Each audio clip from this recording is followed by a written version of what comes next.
We can sum up our first reading from Isaiah chapter 35 from verses 1 to 6 in the following way.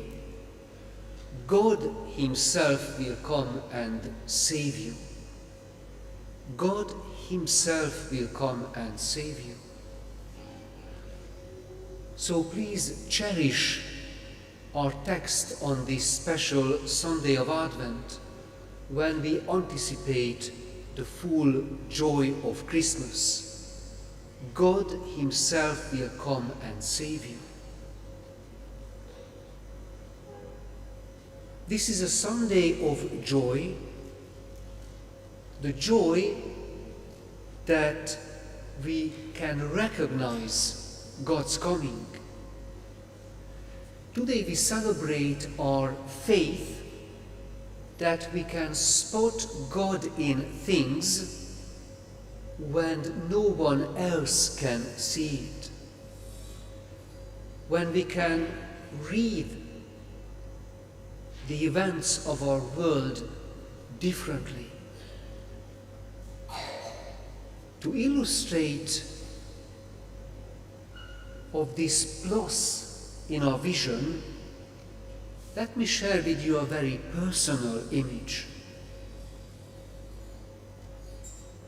It was to illustrate that the stakes are high to have this Christian eye. I started primary school as a special project back in communist Hungary a year earlier.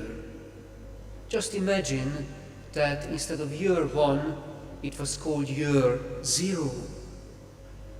It was a preparation for serious studies in school, but it was full of play.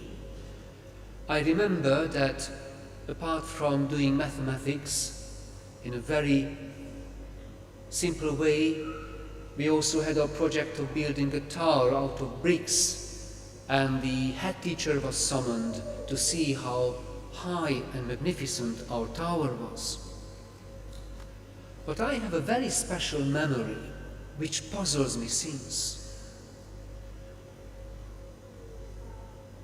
Our classroom was kind of dark in the winter. It was definitely a dark day. And on the wall I saw an image next to the blackboard, and it was a kind of poster, quite large size, a head with 3 faces, looking forward, looking to the left, looking to the right, one head with 3 faces. As a child, I instantly said that, okay, I even can recall reading the inscription that God's eyes can see everything. God sees everything. I didn't share this with anyone because I took it for granted. There is the classroom, there is that poster, God sees everything with the face of God, 3 faces, perhaps the Holy Trinity. I had no clue of the concept. And this is a lasting image. And then when I grew older, I started to think about it. Wait a minute. What did I see on the wall? The image of God in a communist country when atheism was the official propaganda? My adult mind says it's impossible. But my child's consciousness says, yes, I saw the face. I even read the inscription, God sees everything. Maybe they were mocking religion, it's not impossible, but the situation is far more prosaic. I do think that at the time, in every classroom in the communist regime, indeed there was a picture with 3 faces. Even there was a kind of montage of faces. And the 3 faces were the 3 persons, the masterminds of communism, Karl Marx, Friedrich Engels, and Vladimir Ulyanov Lenin. Marx, Engels, and Lenin. The three idols of a communist dictatorship. So what did happen? You can give many explanations, romantic, spiritual ones. This is my conviction, that I saw the face of God, three-face. I felt even a kind of shivering that, wow, God sees everything. I just learned to pray half a year ago from my grandmother. Don't forget, I was 4.5, 5-year-old. But what happened actually was, in my adult reading, that when adults saw the criminal masterminds of a communist dictatorship, a child, by chance, by imagination, could see God's face. And when later I approached my teachers, and said that, do you remember the face of God on the wall? They looked at me, no, but we remember you and your classmates. But this shows that we Christians are called to see God when no one else can spot God. And when we look around in our world, exactly the same happens like in our first reading in the book of Isaiah. What do we see? We see how our world is devastated by problems. By default, there is wilderness. I'm just quoting from the text. There are weak hands. The land is dry. There is a desert around us without any life. The knees are feeble, and there are but anxious hearts. And we could continue the list in today's terms. There are endless wars. There are many dictatorships, tyrants, brutal regimes with the images of whoever the leader is. We see in our world enemies, Chinese and Russian spies. Just think of a homily here a month ago. I told that the madness is going to grow. We want to develop our army, because now the army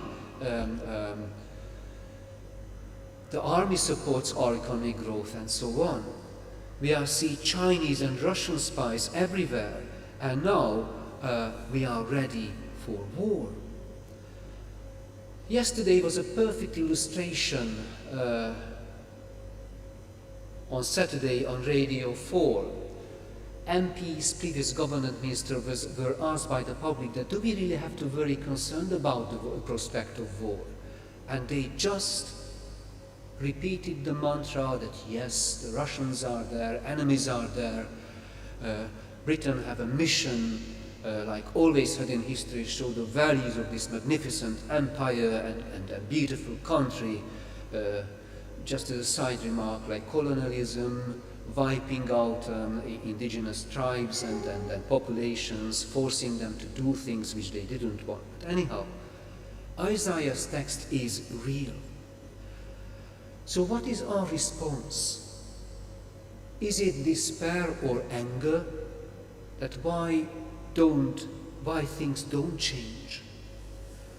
Or our reaction and our attitude is that of the prophet, witnessing to the truth, having the firm conviction that God himself will come and save you. Despite our sadness, even anger, that our world is in such a state, when helicopters just above this area, every second day, there's a police helicopter chasing criminals. Do we believe that our God is coming? Do we strengthen our faith that God brings about our redemption? No politicians, no powerful, no decision makers who can see the idols on the wall, their own idols whom they worship, their decadent lifestyle, weapons, a strong army, whatever they envision. No, but do we believe that our God is coming and the miracle can take place and takes place actually? The wilderness and the dry land shall be glad. The desert shall rejoice and blossom like crocus. It shall blossom abundantly and rejoice with joy and singing. The glory of Lebanon shall be given to it, the majesty of Carmel and Sharon. They shall see the glory of the Lord, the majesty of our God. They shall see the glory of the Lord, the majesty of our God. And ours is indeed a biblical situation. You remember when the kings of Israel faced danger, what was their reaction? To find a strong political ally, to strengthen the army, to invest more into weaponry, and let's fight the enemy. And the prophet says, no, stop talking like that. Stop thinking like that. God is your ally. God is your power. Wait for God's redemption. Cooperate with God, and your challenges will be overcome. Sadly, the kings of Israel at the time didn't listen. And this seems to be the principle of human history, that politicians who don't worship God on a daily basis, they won't see that God is coming, that God is at work already. So the eyes of the blind shall be opened, and the ears of the deaf unstopped. Then shall the lame leap like a deer, and the tongue of the mute sing for joy. And the ransomed of the Lord shall return, and come to Zion with singing. Everlasting joy shall be upon their heads. Everlasting joy shall be on their heads. So, let us go back to the image of the child who saw God's face on the wall. Do we rely on our human or political power, in weapons, in powerful earthly allies, or we witness to the fact that redemption comes only from God as our only genuine ally? And on this third Sunday of Advent, we let God to penetrate us with this joy and conviction that God is healing us. God has the power to change human hearts, but we have to let God be God among us. Our answer has already been given to this question, without even realizing it, perhaps. Yesterday, in our church, we had a messy church for children. I was so happy to see adult members of our community who put their whole heart to welcoming children and their parents. They put every effort into making children happy. Uncle Daniel was the reader, shared the story of Christmas with the children. Adults and children were listening to this story, and we silenced every other stories from the world, and we felt the strength of God.